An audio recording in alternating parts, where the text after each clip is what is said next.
অফিসৰ ভিতৰত এটা ড্ৰাগছ বেপাৰী গুলিয়াই তাৰ মূৰতে টোপবিলাক জাপি দি সি নিজকে কি হিৰো বুলি ভাবিছে তাকে খাকি পোচাকযোৰ আছে কাৰণে নিজকে কি শাস্তি দিব পৰা আদালত বুলি ভাবিছে নেকি কিন্তু ছাৰ আমাক চিনিয়ে পোৱা নাই কি যদি আদালত হয় তেতিয়াহ'লে আমি হওঁ সেইখন আদালতৰ জাজ এইখন থানাত থাকিব নোৱাৰে মোৰ ৰাস্তাত ট্ৰান্সফাৰ কৰি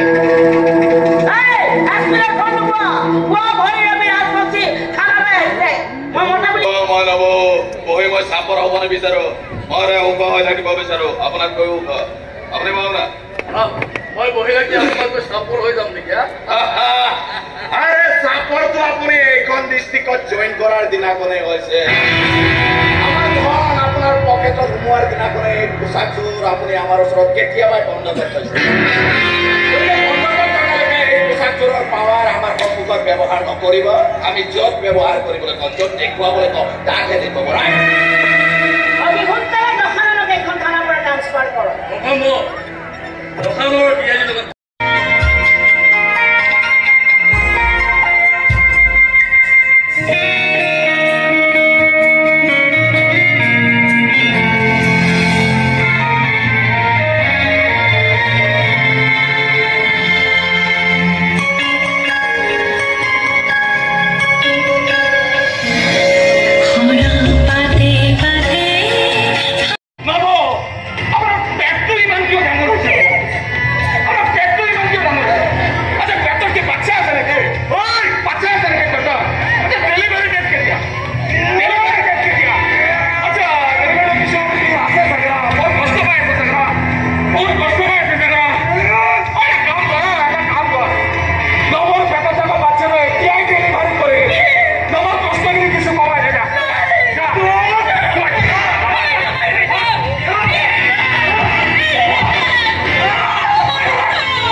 থাকক ইহঁত দুটাক ফিনিছ কৰিহে এই দুখানা বুকুত লৈ তুমি এতিয়া যাব যোৱা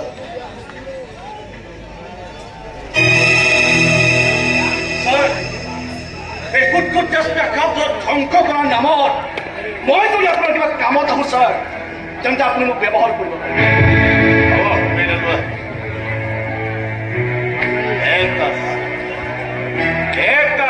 যদি কেনেবাকৈ জালত পেলাব এতিয়া স্বয়ং ৰামচন্দ্ৰও দেখুৱাই মোক ইয়াৰ পৰা খেদাব পাৰিম বুলি ভাবিছে আৰে বাকী খাকি পোচাক পিন্ধাকৰ লগত মোক মিলাইছে সাগৰত বানপানী ভয় দেখুৱাই লাভ নাই যেনেকে সূৰ্যক জুই ভয় দেখুৱাই লাভ নাই তহঁতক এইবাৰ মই দেখুৱাম মই বুজাম যে সূৰ্যৰ হাত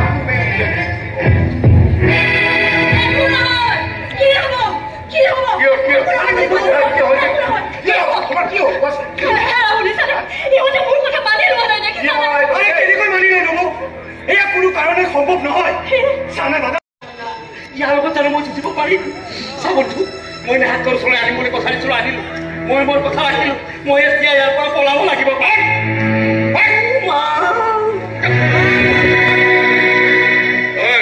উলিয়াবলৈ আহিছো আচ্ছা তাৰমানে তাইক আদালতত এনেকৈ কবলৈ দিবি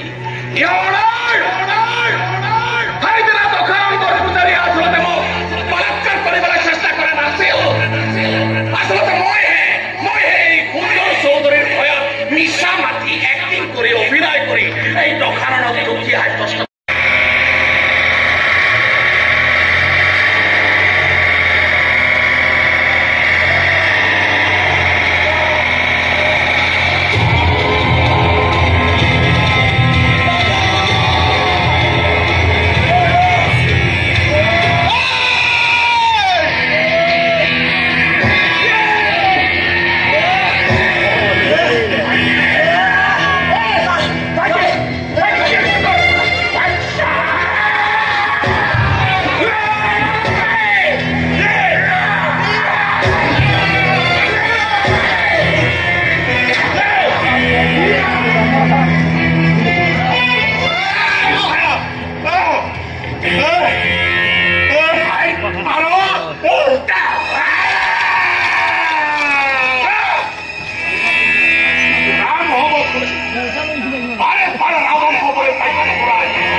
মূৰ্তি থাকবই